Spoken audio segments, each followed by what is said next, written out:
the cognitive program is about to start, and we have Dr. Olanepekun of Young Farms once again.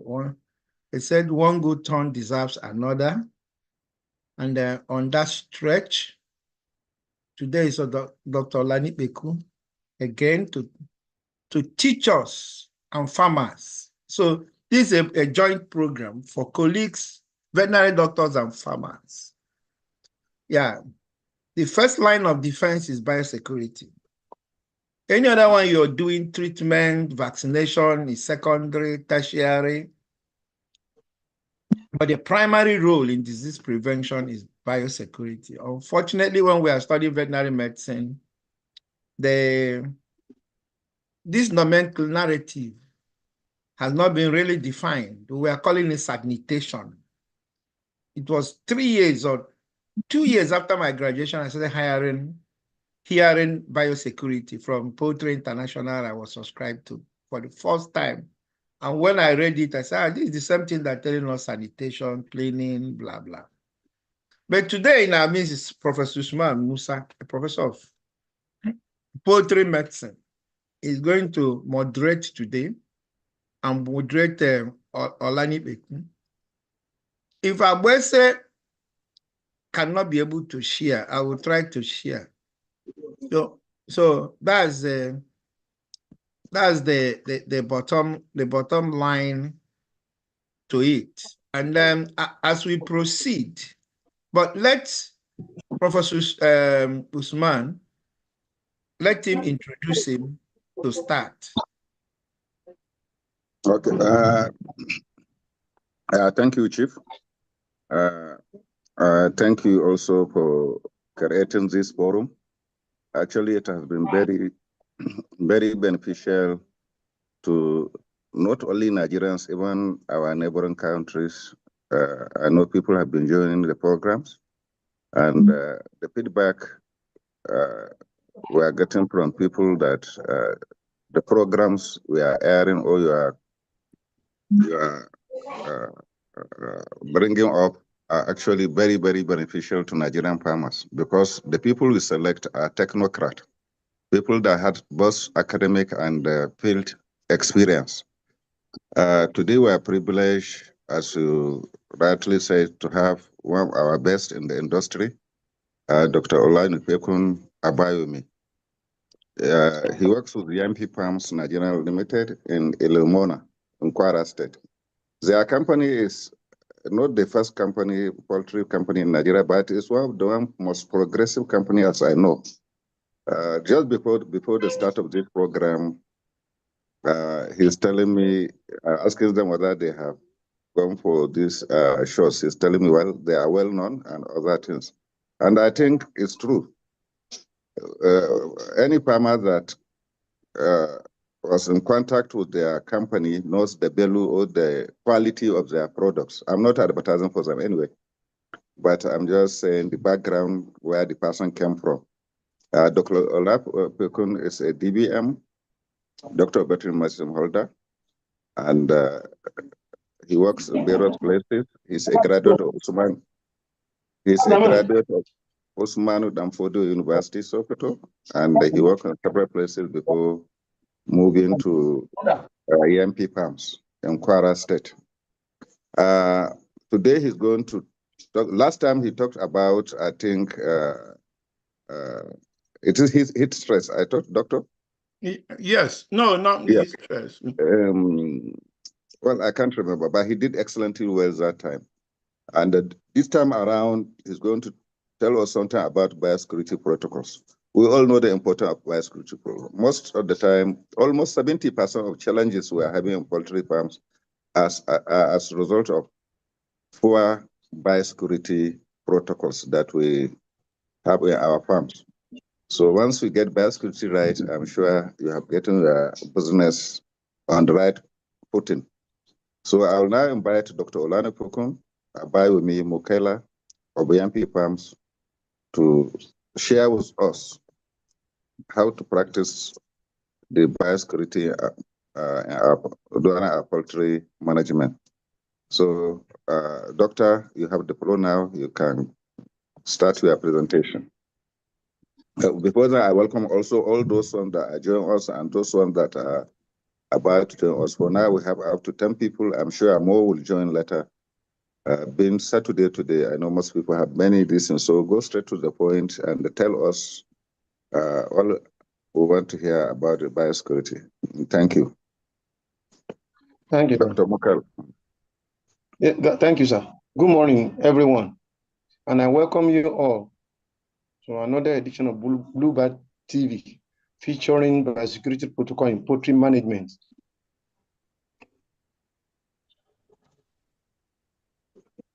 Yeah. Yes, let the slide move now. Chief, are you with us? Yes. Now, as a matter of fact, biosecurity is an important barrier between the business itself and the profitability of the business. So, by way of introduction, it refers to a set of practices designed to prevent the introduction and spread of disease in your flock. It's also an act of taking measures to protect your birds from harmful biological agents like viruses, bacteria, and parasitic organisms. By implication, it means total confinement operation with strict rules to maintain flock health, such as shower in and out system, special clothing, disinfection, and other measures.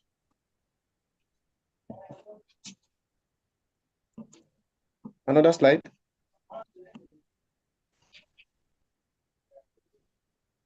Yes. Now, when we are talking about biosecurity, of course, there are principles involved. And this practically involves ensuring that the building, the equipment, and other infrastructure are of suitable hygienic status before a farm is restocked. That is, before you introduce your board or before you do any placement.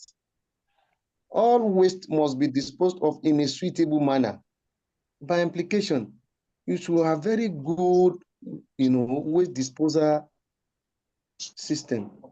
And a measure must be in place to prevent pathogen entering via personnel, visitors, or equipment.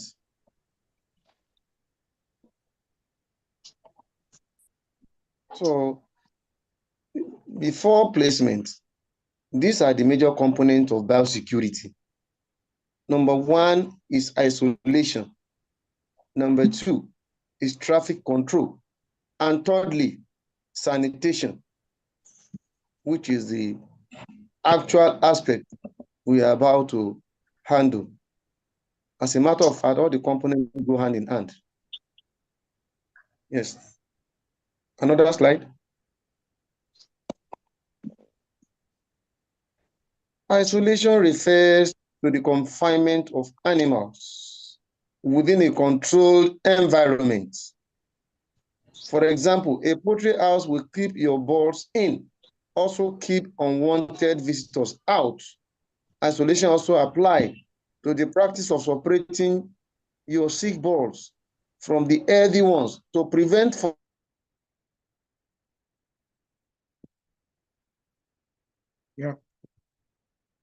His network is freezing, and you're like, we started, let him come back. He will come back. Most times we have all these challenges. But if your bandwidth is not too good, Olanepekun, remove your video. Okay, continue. I said isolation refers to the confinement of animals within a controlled environment. For example, a poultry house will keep your birds in, also keep unwanted visitors out.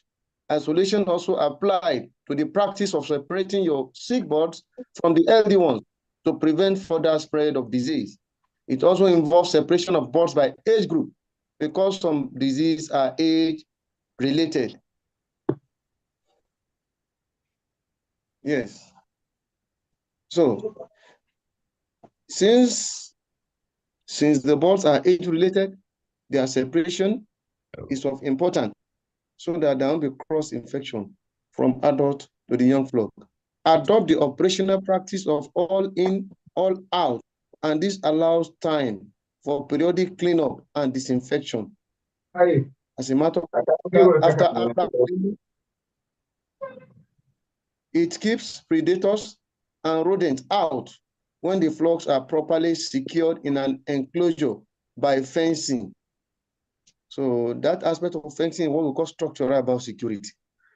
Now, the traffic control, this is not only through the supply of beds and goods, but also about the visit of people to your farm and traffic patterns within the farm.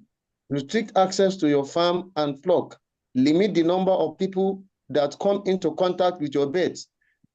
Limit any possible contact with white bulbs as they carry disease. And that is what brings about use of wire mesh or nets around the pen so that during the day or night, white birds will not have access to your beds. Next slide, please. Yeah, I'm there already. Now, sanitation. This addresses the cleaning and disinfecting materials, equipment, and the people entering the farm, as well as effective biosecurity and cleaning go hand in hand, since the parasitic, bacterial, and viral agent can stay around for long duration of time in dirty environment. Always keep your feed and water clean. Keep an eye on your beddings.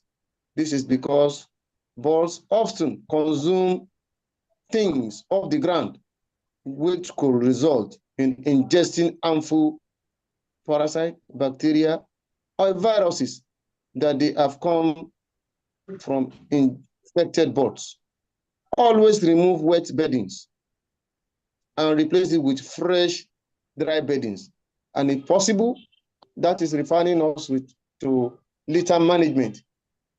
Let's ensure that the litter is always in a very good condition at all times through proper ventilation and prevention of wetness with use of either desiccant powder like lime powder to ensure dryness at all times, because moisture will assist or enhance growth of both anaerobes and aerobes, which constitute threats to your flock. Next one, sir. Clean and disinfect thoroughly between batches of birds. That is, after liquidation, we need to do thorough cleaning. You do dry cleaning first by removing all debris, sweep and discard as far as you can to avoid environmental contamination. You now replace the beddings. Certain diseases can survive for a long period of time in the bedding, such as Marex and avian influenza virus. Of course, these ones, if the opportunity to remain in your environment, that is, you permit them to still flourish without, being tampered with. If the environment is not clean, nor disinfected, nor even rest, these are the procedures. You clean, you disinfect, you rest your pen, you even conduct hygiene audit to be sure that environment is free of contaminants. Next one, sir. Steps involved in cleaning. Thoroughly clean and scrub object before applying disinfectant, because disinfectants are not effective if applied over caked dirt or manure. Apply disinfection using brushes, sponges, or spray unit, which allow adequate contact time. Dispose of used disinfectants properly. Avoid bringing in the disease agent with your vehicles clothing, and other equipment when in contact with other birds, as this can be a source of disease spread. To ensure thorough cleaning and disinfection of all before entering your farm. This is where sincerity comes in. If you have visited any farm, don't just go into your farm without doing what is necessary, like cleaning of your hands, changing of the cloth, shower, and so on. Next one, sir. Next slide. Wash and disinfect your shoes before coming into your farm, or make provision for a special set of footwear in every poultry house. Yes, after washing out, after visiting another farm, make sure that you always take a shower and change all your clothes before visiting your own birds. Ensure you always clean and sanitize your hands before entering your barns. Try to prevent mixing species, especially turkeys are rather susceptible to chicken disease. Of course, it is an habit of our people. When they are brooding, they pack broiler and pullet together, they pack turkey and broiler together, they even pack pullet and turkey together without minding the fact that, you know, some disease challenge those cross infect. Next one. Next, okay. Limit exchanging of equipment or tools with other farms. Yes, it is in the habit of farmers. You use the baking machine, take it to other farm, they return it. You won't mind whether they are challenged or not. Just bring it in, and they act as an agent of disease transmission. Never share items that cannot be properly cleaned, such as wooden pallets, fresh litters, and cardboard egg cartons. All these ones, all farmers are liable to that, because most of the people that are coming for eggs, they come in with their crates, paper crates, and along the line, disease agents are brought in. The need for biosecurity measures in poultry farm. Poultry disease can be devastating, causing illness, death, and huge economic losses. Therefore, biosecurity is your proactive approach to protecting your flock from these threats, which helps you to save money on veterinary bills, lost birds, and medication, while also enjoying the satisfaction of keeping your birds healthy. So these are the necessity for biosecurity. The benefits of biosecurity. Of course, you see, biosecurity is a crucial investment for any farm operation, offering a range of benefits that contribute to a healthy and successful business. This includes improved animal welfare while preventing the introduction and spread of disease. It does keep animal healthier and reduces suffering. It improves quality of life and minimizes the need for antibiotics. Enhanced food safety. Healthy animals contribute directly to wholesome meat, because biosecurity prevents contamination from harmful pathogens. So, if your birds are not challenged or they are not exposed, definitely the quality of whatever the product will be guaranteed. Next. Of course, farm product profitability is increased. Healthy animals are actually productive ones, while reducing illness and death. Biosecurity safeguard livestock and poultry, leading to increased production, lowering veterinary costs, and overall improved farm profitability. And those are the major benefits of biosecurity.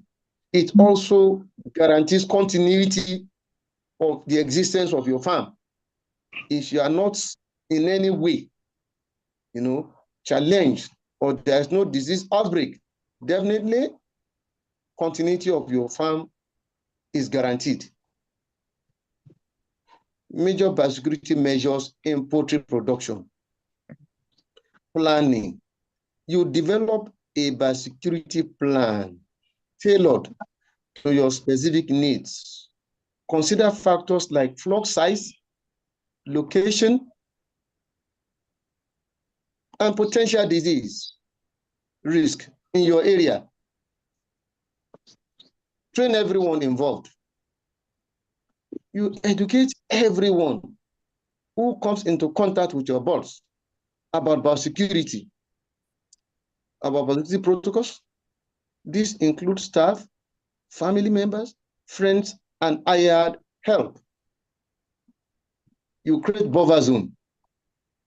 This buffer zone, we are talking about fencing so that no one, no vehicle cross your bounds, so that you are sure of preventing or protecting your properties while denying, non-poultry staff to your flock.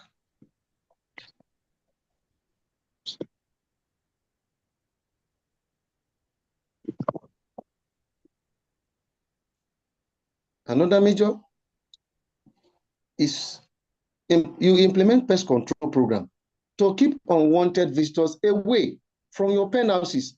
You control access to your pen houses by establishing a designated entry point and enforcing biosecurity protocols for everyone entering, including visitors, staff, and yourself. This may involve clean footwear and food dips. Maintain clean pen houses. Regular cleaning and disinfection of pen houses are crucial. Now, as a matter of fact, this is where it becomes a necessity for a farm manager or a consultant to be up and going in a way to manage the investor in most cases. Most poultry farmers are affluences and they are well-to-do. Because of their ego, they want to break whatever the protocols. No, don't worry. We just want to go there. I want to show my friends. I want to show my colleague. They want to do as I'm doing. No, you need to sit him down as a manager or as a consultant. Let him know the implication of what he's trying to introduce into his own farm. And we have to be very cautious and careful and meticulous. As a consultant or as a manager, you need to take your time and educate these people, because if at the end of the day there's any issue, you will be the one to bear that burden or consequence together with the blame while you are running around to treat the already down birds. You spend, you waste resources, and you won't be commended for anything. So it becomes a necessity that you should be able to manage the investor together with his property. You educate him first. Is the first person you educate before you start educating the staff and other farmers. So implementing all these measures, you maintain clean pen houses, you clean regularly, and after this cleaning, it is of importance that you even rest the pen. Quarantine. You see, quarantine in terms of poultry means when you are expecting new placements to be done, you are prepared where to keep this new intake on arrival. So automatically they will be there without adding any flock until they are through at that end before transfer. So that's quarantine when it comes to poultry. You monitor your birds regularly for any sign of illness. And this is important. If you are managing poultry, you must visit these birds every day. Visit them as early as possible. visit them while they are doing the feeding. In the process of feeding, the birds that are always coming out, picking, consuming, if they shy away, if they turn away, you should know something is wrong. While you are going close to the birds, the birds that will always run after you for feed, when they are too calm, you will be able to know. It's a very good pointer or signal that something else is about to happen when the activities is reduced. So proper disposal of manure. This aspect is as essential as whatever we have been discussing. This manure has to leave your farm, not even in the premise. It has to leave your farm or burn to ashes. Manure has to leave your farm or burnt to ashes. People have the habit of selling this thing, or you even using it in their immediate farm for cultivation as manure. See, you are breeding trouble, because from wherever you keep it, the tendency or spread is there. So manure disposal is very important. You have to make sure as early as you can, take it away, far away from your farm site. If not, incinerator, burn it to ashes. Very important, because whoever that is bringing in vehicle will definitely bring tattered vehicle that have been taken around other farms to come and pick manure from your farm site. And in the process, they are bringing in agents.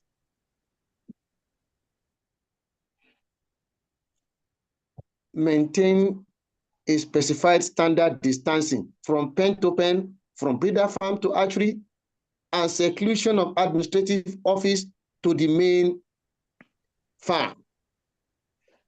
Admin, sales, accounts.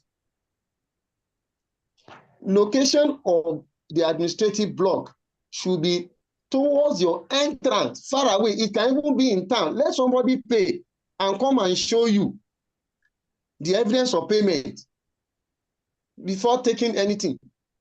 Don't allow every dick and harry to have access to where you are keeping birds. Limit anybody's entrance or invasion to administrative sales and and account office.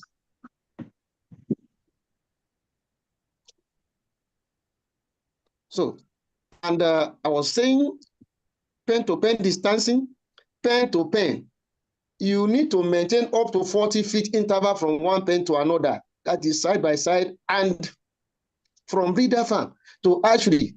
If you are very good, if you have sufficient land mass, hatchery can be as far away as 1 kilometer away from the main farm. Yes. And you seclude your administrative office to the entrance. Mortality pit or incinerator to be located at a reasonable distance away from the farm. Now, this one too is an issue. People will be dumping dead carcasses around the pen houses. They even allow dogs. They allow people to scavenge around and be picking these things, which is a breach of the protocol. Age segregation. You separate birds of different ages to minimize transmission of disease. Vaccination. No, vaccination, sir. Vaccination, this is a very vital biosecurity process that every farm must implement to control disease spread. This involves a process of administering a dead or weakened pathogen to healthy flock in a regulated manner. After this process, the immune system of the flock will respond to the introduced pathogen by activating an army of cells to attack and destroy the invaders. Now, it should be noted that regardless of vaccinal status of your birds, if the exposure or the challenge is overwhelming, your birds can still come down. And that is why it becomes a necessity to maintain strict biosecurity measures so that these things are not brought in. If the environment is not properly cleaned or sanitized and you are vaccinating, they will still be challenged. And if the disease challenge is so overwhelming, the antibody will be broken away and the ball will still come down. And that's why it becomes a necessity that you prevent the entrance, you prevent the introduction of this thing, you do your thorough cleaning to ensure that no agent is allowed in. Whether your birds are vaccinated or not, you'll be rest assured that no agent is being brought in by either visitors, the staff themselves, or the equipment. So, conclusion. Next slide, sir. In conclusion, biosecurity is an essential practice for any poultry farmers, regardless of flock size. By following the measures, you can create a safe environment for your birds, reduce the risk of disease outbreak, and ensure their overall well-being.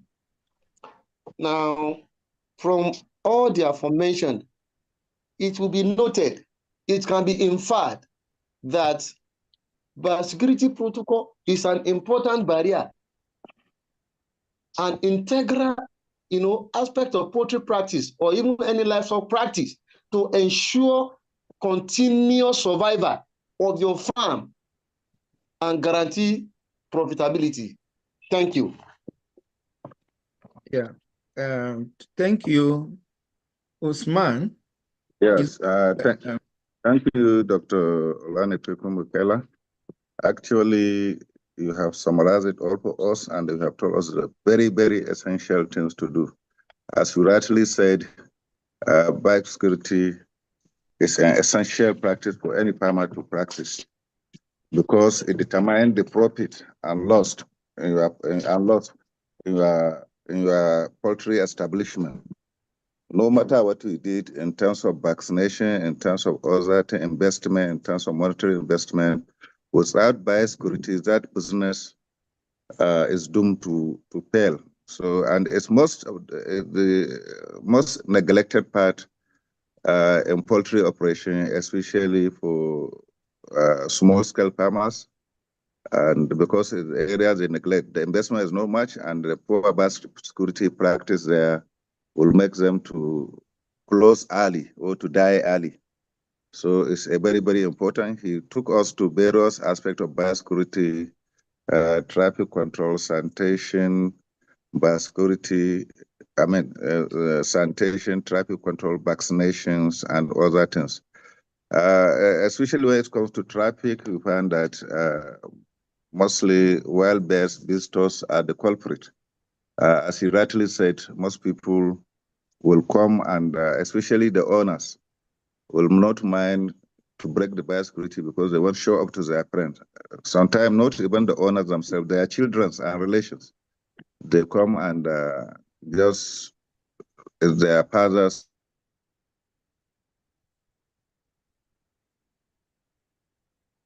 Yeah, you continue talking, Prof. Yes, can you hear me? We are hearing you. Just okay. You broke off. Then sanitation also in terms of disinfection, cleaning, very, very important, he told us. Diseases like AI, Marex, and even Gumboro can stay for months inside the litter.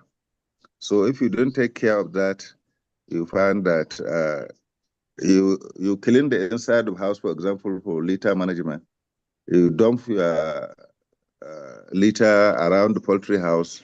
Some months, if there's a previous outbreak in that litter, you find that that virus is still in that litter. And when you stock, you find that you don't know, you did everything, but you find that you had outbreak. So Mukaila told us that we have to be very wary of such things. And he told us various steps involved in cleaning. He said thorough washing, snooping, using brushes, sponges, and whatever to see that the equipment you are using are thoroughly washed and disinfected. And you find also if you have different consultants, especially our colleagues, even the younger veterinarians, sometimes we don't take cognizance of the importance of such things. They go and visit one farm, and before you know it, they're another farm thinking the animal scientists, the veterinarians, the other poultry para-veterinarians, we find that they are also the culprit, not only the owners and other things. And another thing Bukela told us, raising mixed species in the farm. You find that often there are some people will start with poultry. The first time they bring chickens. Small time you'll see that they bring turkeys. Small time you see that they are bringing ducks and the geese. Well, gradually they are turning the farm into zoo, no longer the poultry farm, but a zoo, because they would like to bring so many animals, ostriches. In one farm I saw such things, I witnessed such things. And I have to caution the person that looks at, are you into poultry business or you want to establish a zoo where children or other beasts will come and see? Because Dimitri is in poultry, the risks. In fact, you are optimizing the risks of having an outbreak here. You have turkeys, you have this, you have ostrich.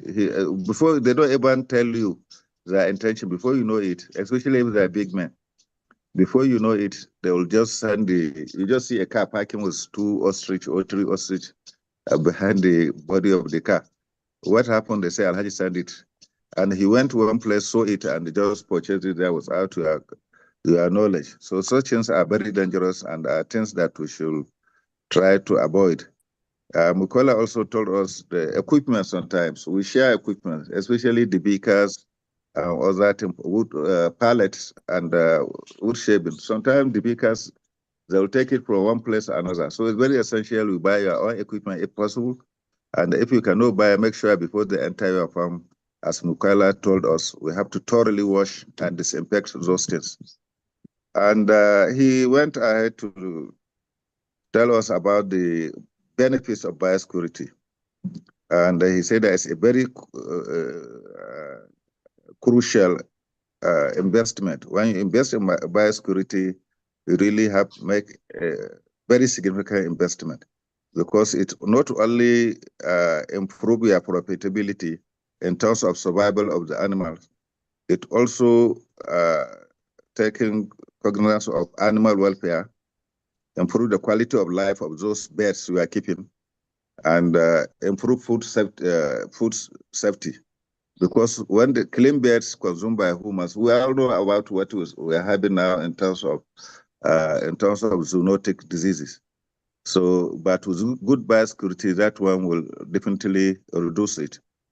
I thought he would also talk about the microbial resistance or that indiscriminate use of various antibiotics and other things, although he didn't touch about that. Because another issue coming up now with us, people, our colleagues, in the industries, you find that they indiscriminately use various antibiotics that are substandard or subdoses, or you find that the duration of use of antibiotic, instead to give it for 5 days or 7 days, you find that somebody will only give it 2 days. Next time, if there's any signs, they will choose another bite. Gradually, the bears will be developing resistance, and likelihood of jumping that resistance to human population is there. Mukela, maybe in the course of discussion, will expatiate on that because I know that the intin now antimicrobial resistance. He will talk about it maybe. Then major biosecurity measures, he told us we need planning. The first thing you have to plan, quarantine, proper disposal of manure, all those things. And he told us you need to train your staff. Training is very important because I know before even the bears arrive, you have to train the staff, especially the attendants, whatever, whoever is working there, you have to train.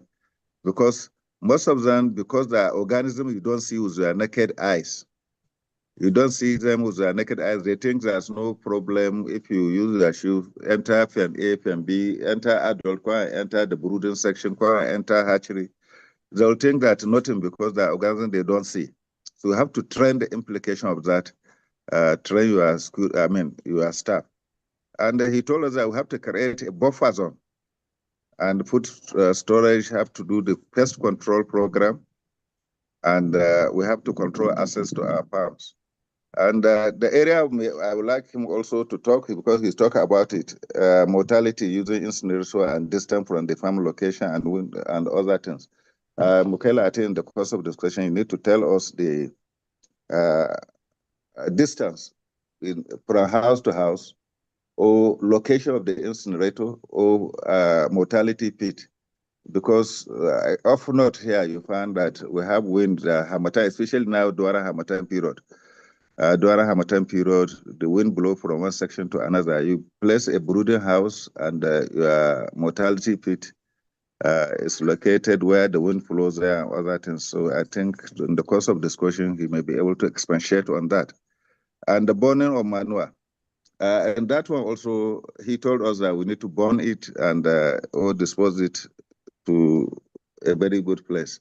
That one also, I said, I don't know, it may be part of my comment and other things, but burning to us here in the north, where we do a lot of farming activities, crop farming in particular, is a very expensive advice, because I know myself here in Sokoto, there's a farm that I know sold manure was 8 million naira last season, 8 million naira.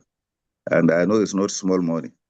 So, and the bird population is not much like yours, but if we can generate 8 million naira in a single season, it's not a small matter.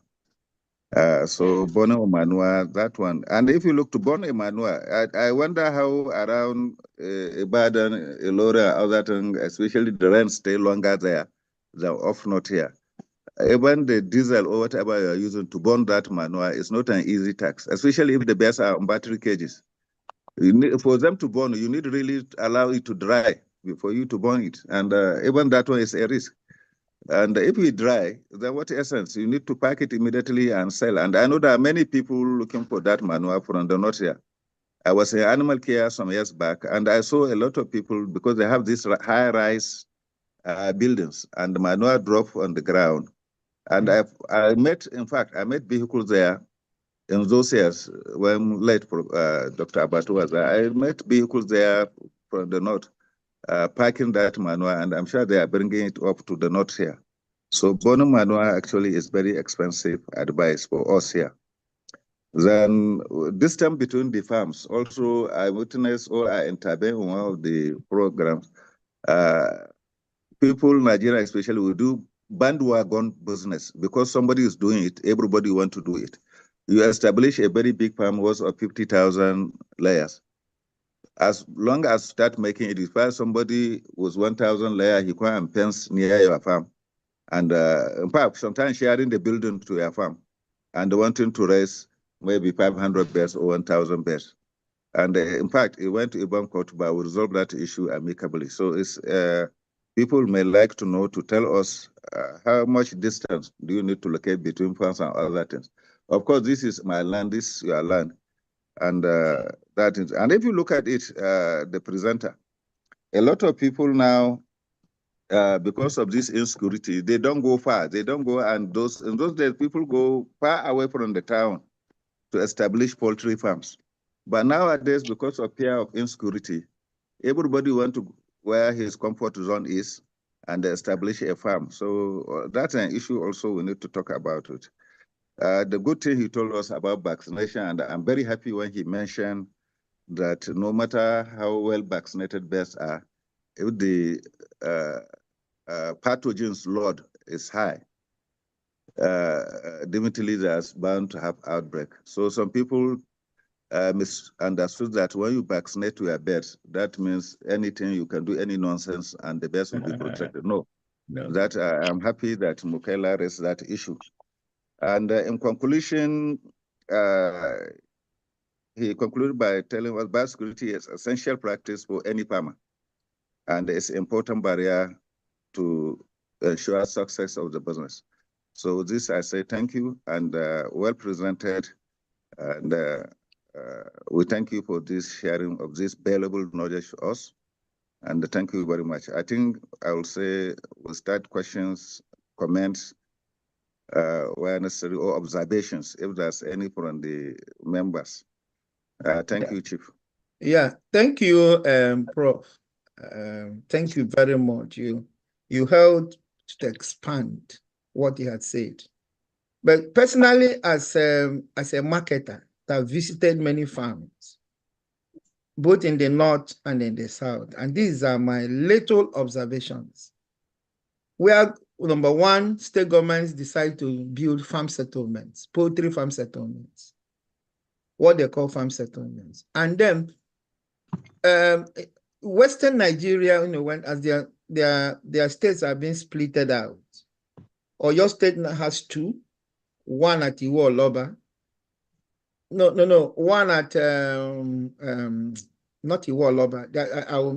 There's a place that Iwo Oloba entered into Osun, and then they have another one between Oyo and Isheyin. These are farm settlements, and there's one in Oyo now. Oyo, yes, Oyo has one in Lalopo. So these farm settlements and the Kanu have their own on Airport Road, from Ajib to Airport Road. I don't know whether they still have those things. These are breeding ground for diseases. They build those houses and allow farmers to come and occupy and operate and pay and so much and so forth. These are not ideal for this environment. And then another thing I observed in Abuja, Federal Capital Territory, Kuje is where they mapped out, which is very wrong. They mapped out Kuje close to the prisons for poultry farms. So if you get to Kujo now, there is a lot of poultry farms. One started with avian influenza in Kuje, I think around 5 years ago, and spread the avian influenza along all those farms there in Kuje. I don't know, you see, those who are developing master plan or land surveying and environment and planning of towns and cities supposed to put certain things into cognizance. In the Federal Capital Territory, the only place you can operate a farm right now is in Kuje. And there are many farms there right now. And it's giving a lot of problem in that environment. This is one. Then I have discussed about clusters of farm. These ones, then if you can cluster among yourselves, it's dangerous. Not being by government extant rule or laws like in Federal Capital Territory or those farm settlements in Western Nigeria. If you go to those farm settlements, that diseases have wiped them out. Because as the world is growing into people moving around, growing into population explosion, there is bound to be diseases. So the cutting down edge should be this biosecurity. And what Olanepekun did was to summarize biosecurity. And if you take all these things he said, line and sinker, without expanding them, you might run into a problem. Then he spoke about manure management. And let me just say one thing he said, and let me expand on that. If possible, put your farm, don't have a poultry farm, have poultry farms so that you can have a 1H farm. If you are into layer operation, you must have brood and grow the birds in one place, clean them up, and transfer to the next place. And as you transfer to the next place, there's no birds in brooding, there's no birds in growing. What I may call all in and all out. 1H farm, so that when you come to your farm, it is those in the strategic egg group that are in that farm. You are lifting to another farm of yours. And then where this thing might be impossible, maybe in the West when there is land, and then in the North where there is land and land and land. Don't situate all your age differences of a farm in a place. You can have your farm as a farm, but you have clusters where you brood, grow, And that's at the growing point, at the caging period, you are transferring them with disinfected materials to the next place. And then another mistake people do. Sorry, Chief. Sorry, Chief. Maybe you reserve some of these things as think of. You can present them one by one.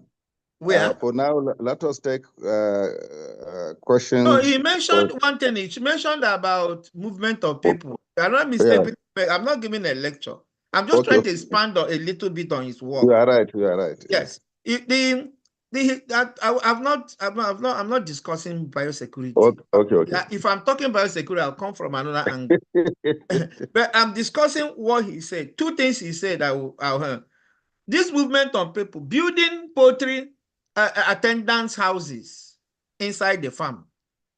No matter how you tell them, in the night they'll sneak in their girlfriends. No, I'm very liberal and being very frank. Then, in definition of biosecurity in advanced country, he did very well by mentioning vaccination. In advanced country, they don't put vaccination as part of biosecurity. But in Asia and India,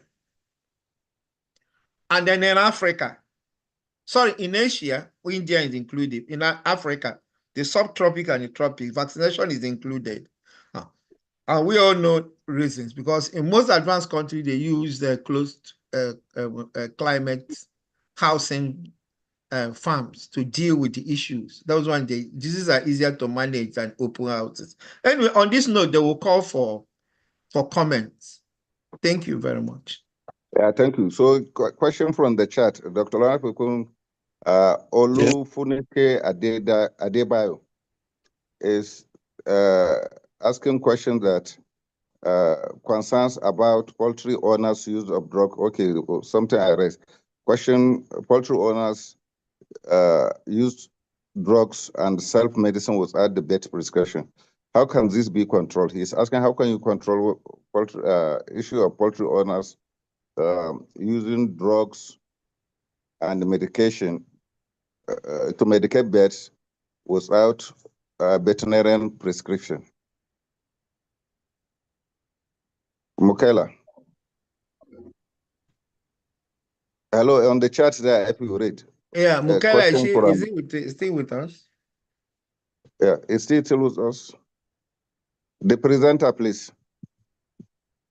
You spend with resources and you. Yeah. Is Mukela still with us? Check, please. If he's not with us, we'll continue. We can answer some of these questions. Okay. So this person asking, some owners use veterinary drugs. Olanepekun is still here. He muted himself. Unmute yourself. Okay, but continue, Prof, please, so that we don't have a break. Okay. We're streaming on YouTube. Poultry owners, because of the resort to services of non-veterinarian without prescription and use drugs of substandard in treating their birds. How can we control that? I think, as we say earlier, is by enlightenment.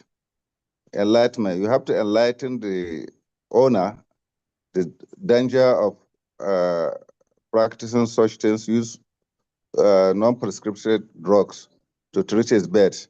And gradually, I think with enlightenment, he should be able to be aware of that, especially if he's an educated person. Then Idrissa Madaki is asking, he said it's good presentation. Indeed, multi-age keeping in the same pen is a threat to the birds themselves, yet the farm owner receives separation. So Dr. Idrissa Madaki is saying that most owners or poultry owners, they resist separating the birds, maybe because of cost or lack of space, I don't know. So he's saying that he observes such things and it has a negative effect. A farmer, he will bring the birds this month 3 weeks apart or 1 month apart. He bring another one and he may try to mix these ones with the earlier one stock in the farm. And then when you ask him, he'll say, no, there is chicken to chicken. So why should he have to present it? I think that is very bad practice, because all those things with enlightenment and education, I think a consultant there need to enlighten the farmer and show them the danger. Sometimes you have to come down at their level. You have to come down at their level to explain the danger of doing such practices. The use of drugs, the multi-age keeping, and other things. You have to come at various level, not an academic level. You have to come very low in practical terms and explain to them other things. There's somebody, a farmer which I experienced, is asking me during the heat period, the bears are not eating, we are not producing the eggs. The eggs are becoming small size, and the production has reduced and other things. And I'm showing the essence of putting poor gas in the farm or even some tree plantation around the farm to cool the environment. But when I found that he's not understanding my communication, I say, okay, sir, have you entered the house? He told me yes. I said, okay, what did you see? He said they're opening their wings and opening their beak. I said, sir, okay, if you open your beak, how do you manage to eat? Unfortunately, when we are discussing, he's eating the food. So he opened his mouth. I said, okay, how do you even swallow when your mouth is open? Or how do you manage to eat? But at that practical level, he came to understand, yes. I told them when they are not taking enough feed, how do you expect them to produce enough eggs? So sometimes you have to come very low in practical language to show them the danger of doing such things. Mukela, I see back or not back yet? Yes, I'm back. Yeah, Mukela is back. Okay, you are back. Okay. So the first question, yes, maybe we have talked about, you can tell us some few things about non-prescription drugs. Farmers resort to, because of the charges by veterinarians, farmers resort to non-veterinarians or other to get drugs that are substandard and non-prescribed. Sometimes you find the drugs are not even meant for that disease, and they go ahead and start using it. However, using the number of days required to treat that infection, you find that is far below the recommendation by manufacturers. So how do we address that? That's the first question Adebayo was asking. Okay, thank you. The question is quite an interesting one, because this is actually the usual habits of farmers and poultry keepers. Some will not even bother to go through an expert to know what precisely is the problem of birds. All they do is to visit any vet drug store and obtain it, start using it without minding what the implication will be. But at the end of the day, if it backfires, finally, they will now look around for somebody that knows better. It is then they will now call a vet. Sir, this is what is happening. However, at that point in time, I want people to understand that it is already late. It is late. Why? Because in the first place, going by the context of this discussion, prevention is always better than curing. Don't always make move to cure or treat. Prevent the entrance. If they are appropriately prevented, you even spend at all. And how would you prevent? You consult an expert to give you a good guide, to educate you on how to avoid bringing in, invaders. Fine. Now, the drugs we are talking about, they are not prescribed. They will prone your birds to resistance. Because in the first place, the person that is giving out drugs and you that you have gone for the drug, you don't know the basic principle of this drug action. You don't know. It might not even be meant for what you have targeted. It will amount to a waste. Whatever you are not knowledgeable about, you are definitely ignorant and you are a novice. When you use, it will not work. When you if you use lesser dose than required, it won't serve you. If you overdose, it is detrimental. So it is always advisable. First thing you need before you even think about farm, number one is the basic knowledge. Number two, through who? Through those that know. Through a practical person that is, always participating physically. Yes. You can be a veterinarian. You can be a veterinarian. You can even be a poultry veterinarian. But yet, are you supervisory? Are you just supervising? Are you participating? You will know all the details in the usage, or even there are some even diseases that, you know, there are some situations that require management, not medications. Like heat now, there are some measures. When there are heat stress, there are some measures you have to take before you even go ahead with anything. There are some things that will not require antibiotics, that will require just, you know, perfecting your management strategies. Like cold water, just cool one. Like, you know, perfecting your stocking density.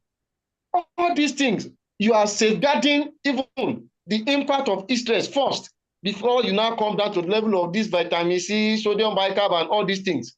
So knowledge comes first, and seeking the help of, you know, an expert, so that you will not, at the end of the day, waste money and effort. So thank you. Thank you. Just before we finish, there's one of my student that's actively in poultry, but he just left when you're about. Okay, he's back. Dr. Haruna Hassan Wamoko is a I think the farmer. farmers, if we have some farmers here you brought. Yes, Dr. Haruna Hassan Wamoko is a poultry farmer and a practicing veterinarian. He is with us here in Sokoto, and he's actively in poultry farming. He owned a farm and he managed a farm. And he was, Dr. Haruna, do you have something to share with us? Haruna Hassan Wamoko. Okay, I have another very big fish here with us, Professor Sunday Godembe from the University of Benin. Prof, are you hearing us? Professor Sunday? Unmute, is there? Unmute yourself. I think I'm seeing the children dancing around. Okay. Anyway, Sunday, do we have farmers who are not vets? Let's hear them out. Yeah, they left. Some of the ones that joined, they left for now because, you know, as I told you today, Sunday, many people have weddings and other things, I think. So from the participant, if anybody has observation or contribution to make, please let us hear from you. From the participant, so before they come up, you ask some questions before they come up. Yes, I asked some questions about manure burning, especially. Yes. I wonder how you burn manure around Ibadan. So manure. Yeah. Yes, sir. If you consider the amount you get from, you know, manure from the vehicle that are coming in, you compare the. Last year we sold a bag as 8,000 naira per. I know, sir. I think the best in manure, take your manure out and sell it elsewhere. You take it out. That's what I want to say. If you don't take it out, if you don't have able to take it out, in our own farm, we have designated you know, car wash. We give them chemical. They do thorough washing, disinfect before you can bring it in. And we have, you know, those ones are for those that are loading boats. But we actually have our own truck that will load manure out of the farm. To go and meet it elsewhere. Yes, doctor. To go and meet it elsewhere. They should not bring in things that will, you know. They should not bring in their vehicles inside the just a minute, please. This section is streamed on YouTube. There are some people, 4 people on YouTube right now. Please help us to click the subscribe and notification button and share it as to many platforms as possible. And we're going to share this video again. So don't worry, the slides, you have the slides in the video on YouTube.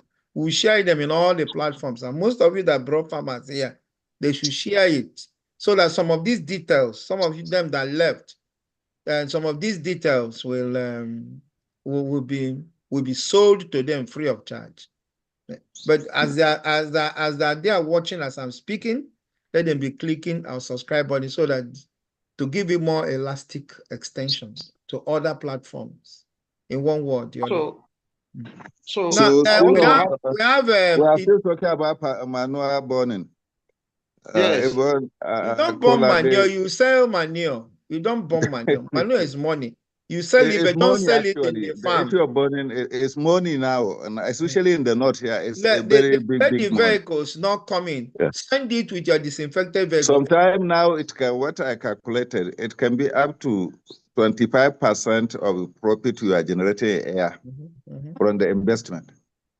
So if 75% is coming or 70% is coming from the eggs, you'll find that empty bags and manure may form up to 30% of that revenue. So I think discarding 30% of your revenue, profit revenue, is a very big issue. Then the next thing, the presenter, Dr. Mukela, the issue of distance between the houses and the farms. Yes.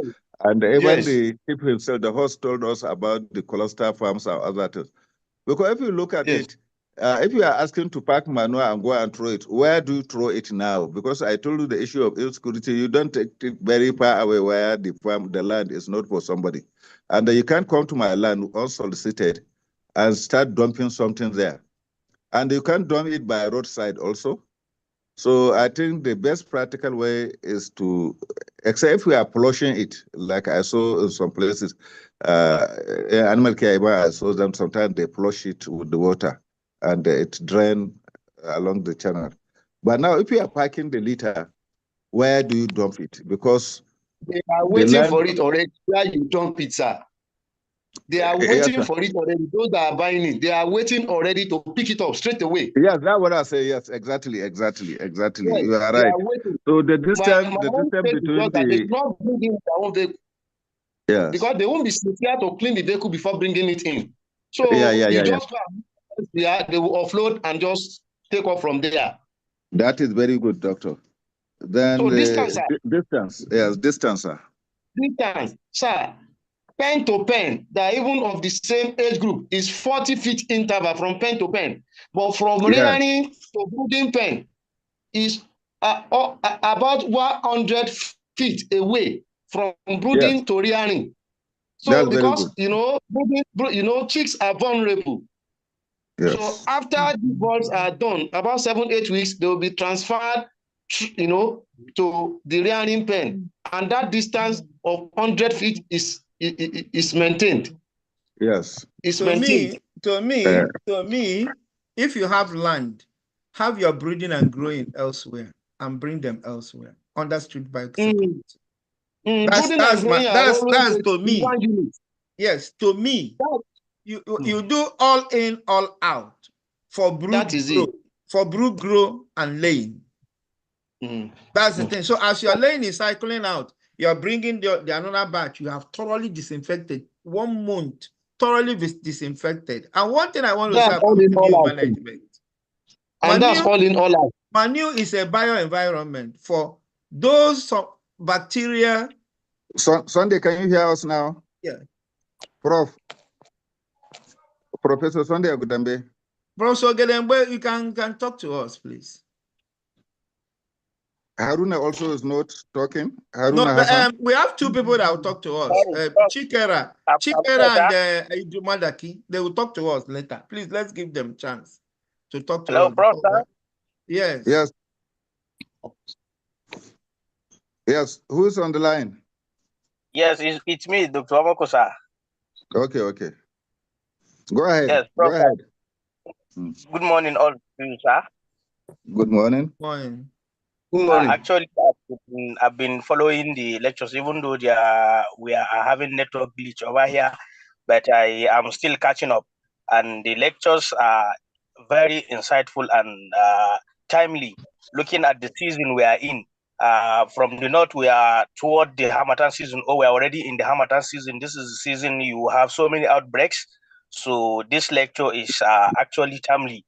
One thing I just feel is that we should have more farmers in the room, so that at least these farmers will have enough enlightenment on how to go about biosecurity and how to prevent diseases in their own farms. And actually, based on the discussions I have been following over here, I feel this session is more of a farmer session than even the professionals, because there are so many things you realize and you see in the farms that are being done very wrong, in a wrong way. Just like the prof says, sometimes self-medication by the farmers or poultry keepers is what is posing challenges to even the neighboring environment, not even the farm itself. Because if someone is using drugs anyhow, there could be chances that he can have disease outbreak, which sometimes you can have mutation of this either viruses or bacteria sometimes. So before you know it, the neighboring environment will be kind of scattered. You'll be dealing with disease, give out this medication, and you may not have the success you want in treating that disease. Last week, we visited a farm. I was in clinic. Someone just came in having issue with his farm. One thing I realized, even though these farmers might not be educated to know some things, but she consulted someone that she wants to stock point of lay beds. So he told her this is what he have on ground, and his beds will be available in like 3 to 4 weeks time. So the woman cannot patiently wait. She had to call someone, and someone promised her that he is going to deliver some to her. So from what I see, it's like he gave her beds of different ages. I wanted to find out whether you don't need everything. Hello? Yeah. Yes, we talk. are hearing you, doctor. We are hearing you. Yes, Well, from what I found, I'll make an image. I'm in a meeting here. the person gave her Ogudembe, you can mute beds yourself. of different. Prof. Ogudembe, you can I think unmute I your- muted him. Okay. I muted him. Yes, what Yes. happened was, the person she requested the beds from her gave her beds of different ages, just for him to convince her that yes, this is what she requested, and possibly she will be to see drop in a very short time.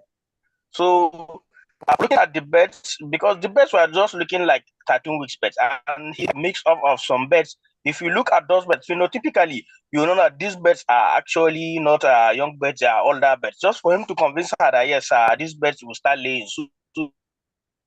Two times she started picking some.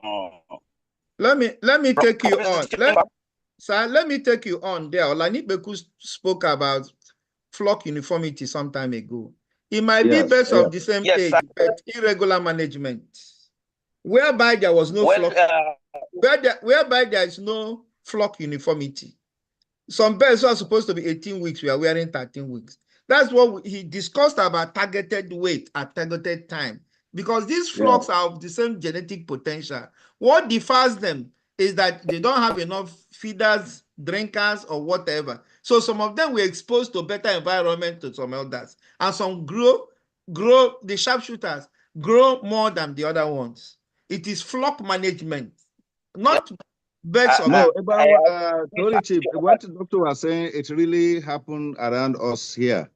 It's really what he's saying, it really do happen. And apart from what Olanepekun told us in the last lecture, many other issues come, but this is one of it. And you find that there are no sincere supplier of those beds, especially because most of the beds are being brought from the down the southern part of Nigeria, even some around Kaduna area, around Ibadan area. Some people go and gather different ages and supply as a point of lay. It do happen actually what you said, and I witnessed it in some places, and it's really bad business. I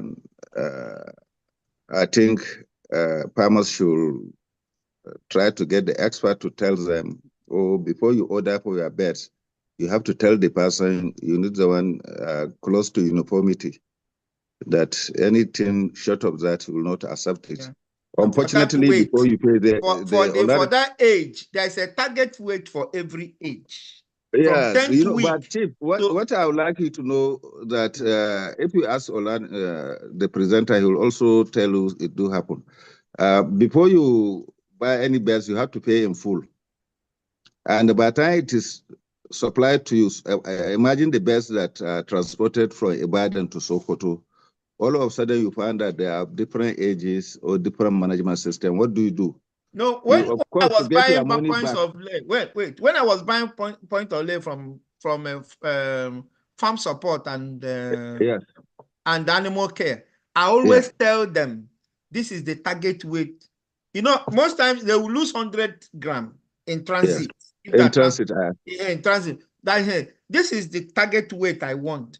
Then I'll send my workers. Anyway, I have a rep in Ibadan. I'll send him to weigh at least the first 500 they're sending to me as they're bringing it out from their where they grow them. Anyway, it's a different ball game and it's a different lecture. Somebody told Wamako said something that farmers are supposed to be here. We try to invite them, but we can't. You try to bring horse to stream, but you don't force him to drink water.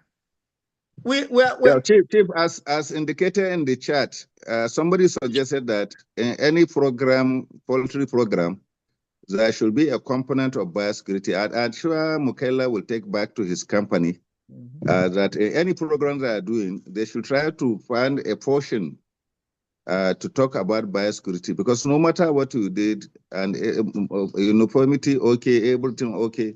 But if biosecurity is not okay, you're bound to have problems. So the one of in the chat here, one of the participants is suggesting that in any poultry meeting, there should be a component of biosecurity. So I'm sure Mukaila will take note of that. And in their company, whenever they are doing presentation, they should try to find some few lines or few slides that will draw the attention of farmers that despite all this one we are telling you, in terms of flock uniformity, in terms of right feeding, in terms of quality of chicks or the pullet, you should be able to tell them something about biosecurity. I think that is a good suggestion. Prof, let's give two of our colleagues audience. Okay, number one is Professor Idris Madaki. He has been raising his hand. Professor Idris Madaki, please unmute yourself after you, Dr. Chikera, and then after Dr. Chikera is Professor Junaidu. I think Jani is driving. He's my brother. He's always my brother. I want him. Professor Junaidu, next week we are going to have breaking the iron walls between veterinary medicine and human medicine, and you are going to be one of the discussants, and so you are going to be one of the moderators as far as discussant, like you are seeing now. And we know in some cases the moderators helps to bring out, like you've seen today, to bring out hard facts, hidden hard facts. Madaki, my brother, please. Oh. Yes, sir. Good morning, everybody. And your face too. We are not seeing your face. I'm on transit, that's why. But I feel that it's better for me to join you people. That's why I put up my video. Okay, no problem. Okay. Yeah. So first, I'd like to appreciate the presenter on his presentation, and then thank the IPP Ochendo for his Okija for coordinating this seminar.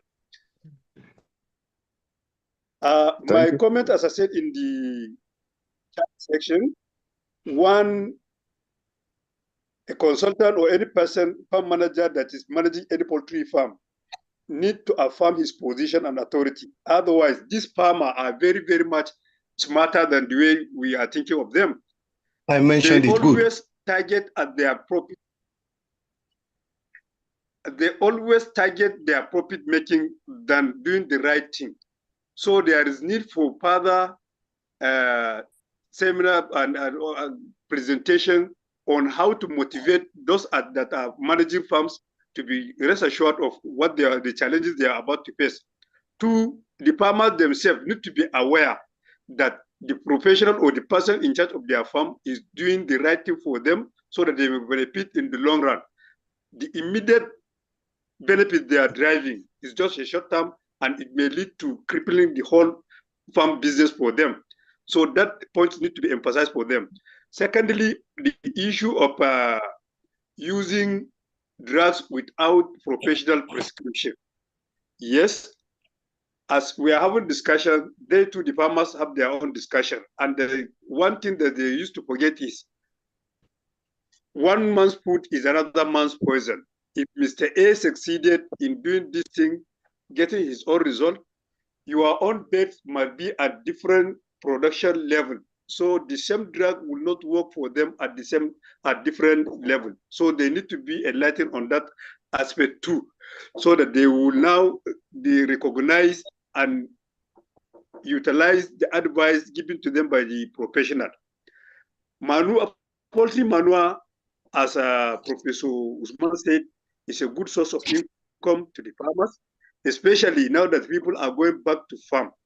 In my area, any farm that has poultry manure doesn't need to waste his time that why will he keep the poultry manure after packing it from his poultry farm? No, people used to book it, even though it's seasonal, but you have your customer at hand already waiting for the farm to be. So the bottom line is, in all cases, sensitization, advocacy, and awareness need to be strengthened. And such seminar need to involve the farmers, practical farmers, not armchair farmers. By armchair farmers, I mean that there are people that are parading themselves to be a farmer, while in practicality, they don't have even a bed that they are managing for themselves or for other people. They will be talking still the same theoretical part that is even giving headache to some of the farmers. It is the one that they will be promoting. So there is need for involvement of such farmers, so that experience sharing, practical experience sharing by them will motivate and sensitize other farmers to adopt into some technical operation that hitherto they find it difficult to accept. So finally, I'd like to thank all those that attended and the coordinators for their job well done. Thank you. Yeah. Thank you, Doctor. Professor Aminu Abubakar is here, but let's give Professor Junaidu. After that, we give Professor Aminu Abubakar. Yeah, thank you, Dr. Charles, the elder statesman, for always doing a good one. Actually, I'm on transit. I'm almost there. In about 10, 20 minutes, I'll be in Benin Republic. I'm there for just a little function. So I'm on the road. I was using your YouTube, and then later on switched to WhatsApp, and I've been hearing you very clearly. It's interesting to note that our guest has again demonstrated his skills and capability in poultry business. And this is very, very important. Biosecurity is a very important component of production. I had some experiences where I knew the farmers were contributory to the problems in the farm. One was during the avian influenza time. Then I was a commissioner, and there was an outbreak of avian influenza in 2 major farms in Sokoto State. And one of the things I observed, or I do through my investigation, was to find out that the first farm got the avian influenza as a result of the usage of a beaker brought in from Lagos by some doctors who came into the farm. And that results into the negligence of the farmer for not utilizing those available. And it's the second one too, as a result of getting some empty egg trays from the farm that has gotten infected. All these I did through my epidemiological investigations. So we need to be very careful, and for our farmers to be involved, I suggest that when we are having this type of program, we liaise with the Poultry Association of Nigeria from various states. I know we have a very strong one here in Sokoto, which has actually helped greatly in trying to make sure that things are streamlined, and we talk with one voice and also help one another. So I believe in future, when we have such type of programs, the PAN, that is Poultry Association of Nigeria, from various states can be contacted so that they can join in and be participants in this project, because it is very, very important. We have so many negligences that we are doing as poultry farmers, and this type of discussions will help a long way in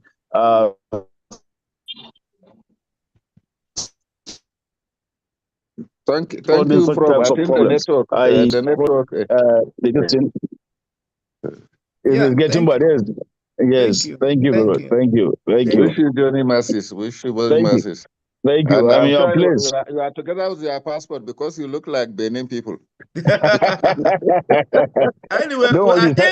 I think we will push it further. I'm sure I do not forget your passport because if you go there, they'll not allow you to come back. Don't worry. Sarki Shiko and Kamba is around, so I'm in safe hands. Yeah. So thank you very much. Yeah, he made a very powerful suggestion. Maybe we are making mistake because the executive secretary, Mr. Akpa, we always send him invitation to send to PAN. Maybe we will dig a little bit further because next year we are going to have a lot of program for farmers. Actually, I invited the KB State Fund and I invited the Sokoto State Fund. I don't know where they did You not can join. see, not even you invite them to invite others. We will try our best, but the thing is that we can't force them. But the only Okay, thing the we know other is that person, I think the time is going. The yes. other people, Sunday Ogdebe, I think before you said something. Yeah. Chikara said that his question has been answered. His comments has Okay, been. Ogdembe. I don't know. Ogdembe is not getting worse, and I know he always talk if there's issue. Professor Aminu Abubakar, the Yes. former commissioner.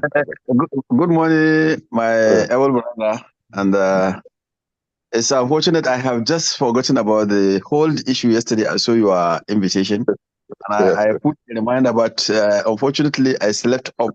I just realized the program it was on, and I joined you at the conclusion level. But anyway, my business friend, Abdulkadir, he didn't even tell me that he was going to Benin Republic. So he didn't tell me because he knows we must go together, but he decided to go alone. I wish him safe journey. And the topic is very important, and he has elaborated so many things that our farmers need to adhere to. More especially at this time of the this period of this period when production is a critical issue in the business, because you all know what we have gone through during the last March, February, April, May. It is only when the rain started coming in that we have started recouping. But the topic is important. I miss a major part of it, but I will go through the YouTube and look at it. And I wish that the Blue TV presenters will continue to do this as an educational program. And as you have said, you try to bring in the Poultry Association of Nigeria, the members and the ESCO to be participating, because this is a very important forum that any producer may need not to lose. Thank you very much, and I wish you all the best. Thank you. Yeah, we will Thank you, Prof. continue Thank you. because we always send this link to Executive Secretary of PAN so that he can distribute. But we've not seen any effect from it, any positive effect from it. So what we will do is that we will push a little bit to get the names of all the PAN's presidents, chairmen in all the states. Oh, okay, sorry, Mr. Chairman. If I may suggest, Professor Usman knows that we have a group. So probably if it is not out of order, we put it in the group. Like Professor Usman can post the invitation to a group and say it's an important discussion. So members, irrespective of the executive of the PAN, so members that are in that group may be able to see the invitation, and some may likely to join, and that's how the viewers are going to be increased. Yes. We will try our best because we are going to have, just like you, Professor Aminu advised us to have in February, shortly before the heat stress, we're going to have a program on heat stress in February, so that March, April, early May heat stress will not take them off guard. But let you all, everybody, not us, to see how we can mobilize at that period. And Professor Usman, I need Professor Aminu's Abubakar's phone number. Okay. So that if possible, he will be part of the mobilization. Maybe we are doing what we thought we are doing best, but we are not doing good actual. And I think, Chief, before now to December, you can also get us somebody that can present about the diseases that are common during this period of Harmattan. People like Professor Lawal Sahido in Zaria can do that for us very effectively. People like Professor Paul Audu can do that very effectively. At BOM, we have people that can do that very effectively. Okay. So we can invite some, these are colleagues that can tell us, we need to do timely what is very important at a particular time. When the heat is about to set on, the heat stress is become very, very important. And now we're in Hamilton, it's very, very important for us. And when it comes to rainy season, diseases like coccidiosis, typhoid, and other things can be discussed. I think, as we said, we are moving, and I think we'll get it right. We take our corrections right here online. We Yes, don't thank take. you. We are not called members. We don't take things. We are not behind the scene. We are Yeah, in yeah. front of scene. And you know, Usman, I'm a very frontal person. that is. Are you sure? I'm a very frontal person. Yes. So I So think we are taking a lot of time, Chief. I think as a yes, moderator, we're I taking need a lot to of times. I think we should be winding up. do off. Yes, Yes, sir. but another thing I need to discuss briefly is wild birds. Unfortunately, we are using net to roll around our farmhouses, and these birds, they break into it. And then he didn't talk about biosecurities from animals like lizards and rats. Rats, yes. But you see, next time we will bring up some topics on rats. Rats, rodents, rodents, and rodents and wild reptiles, birds. diseases. Yes, like I said, this mechanism, the time allotted is not enough to embrace everything. But as time goes on, we will bring some topics. See, rodents, they carry a lot of dangerous diseases, more especially the Pastorella multocida, what we call fowl cholera. Multocida means kills a multitude. For those of you, it carries a bacteria that kills a multitude. From its name alone, multicida. Multicida is killing, that kills a multitude. So we are going to deal with it. And then, so thank you, Chief. I said the time there is there. I don't know. I may call in if there's anything from. No, you see, I was discussing about wild birds. Birds. Professor Ademinusa, do you have something to tell us? Professor Ademinusa is with us here. Who? Okay. Professor Ademinusa. Professor Ademinusa. Okay, my friend. Can you unmute yourself? My friend, how are you? Unmute yourself fast. Well, he's a village guy. Maybe he don't know how to. Unmute. No, you see what we do? We tell one of the last born of his children to do it for him. So that next time Okay, he's talking. Okay, at the top. How are you? So maybe next time we take the wild birds. They spread a lot of disease, and the rodents also. It's concerned to the farmers. Good. So maybe since this one you have already rounded up this one, maybe later when you appoint for another period, then we can discuss the wild birds and the rodents. Okay. Thank you. Good. Thank you. Whatever you people tell us here, we are your servant. Consider it done. Like what they said about Hamatan-borne diseases, wind-borne and dust-borne diseases. We're going to deal with it between end of November to early. He has mentioned Said Ulawa, my friend. So to catch Said Ulawa is my friend. He's my bro. That one. He came to my house one day and wanted to stay in the car and drop by. I said, you didn't sign whatever bond with God to come and suffer in this world. Come to my house, I will entertain you.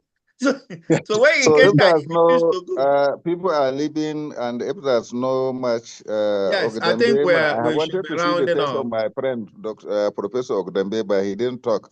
I think we'll sort it out later. Let's see whether I can. I wanted to see his face. It's a long time we met. Professor Ogdembe, mute yourself and talk, please. I've not met him before. I don't know him. Is he a vet? No. is a prof scientist, Okay. by very active scientist. Okay. He was formerly with BOM and he relocated he Japa to Benin and a professor now there. Yeah, we we did might appeal. bring him. We might bring him to come and teach us on crop protection. So I think, thank you, Chief. I think I will thank the presenter. Then I'll hand it back to you to thank him also. Dr. Olanepekun Mukaila, you have done very well, and the people really appreciate your contribution. Yes, and let me eat onions for the Chief. I'm sure next time we'll continue inviting you, sharing this valuable knowledge and experience of yours. I think you have done very well, and we thank you for that. Okay. And at this point, I would like to hand over to the Chief himself for the round up of the program. The participant, I say thank you for your contributions, and we really appreciate. And please, as you know, this did not stop with us. Invite more people for the next things we'll share. I think the Chief, you need to keep dossier of these things so that we also invite people you know personally to join us. Thank you very much. Chief, I hand it back to you. Thank you very much for giving me the opportunity to participate. Above all, go to YouTube. You still have our program in the YouTube. All our videos are in the YouTube, clean and clear. And then we were able to warehouse it there so that people can go back with the slides and watch them. We will still send the video, the link to the video of this one around all the platforms. So as we are be sending it to other people. In fact, all of you, like Aminu, that said we should invite the Poultry Association, invite them indirectly by sending this video to all their links so that they can watch. You know, seeing is believing. So when they watch it, when we have another program, you see them rushing. Yes. And then please, as you are sending, be telling them to be clicking the subscribe and notification button so that it can take the video wider and further. Thank you very much. And on this note, I think I will